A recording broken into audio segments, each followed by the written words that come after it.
প্রশাসন ভাইদেরকে উদ্দেশ্যে বলতে চাই যে এমন জঘন্যতম ঘটনার যদি বিচার না হয়, কোনো মেয়ে তার বাবার কাছে, কোনো মেয়ে মানে কোনো পুতের বউ তার শ্বশুরের কাছে নিরাপত্তা থাকবে না।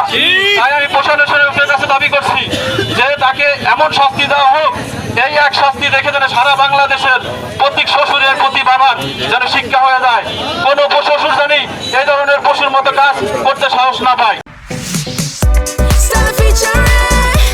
Next level, well done, side by side, fridge.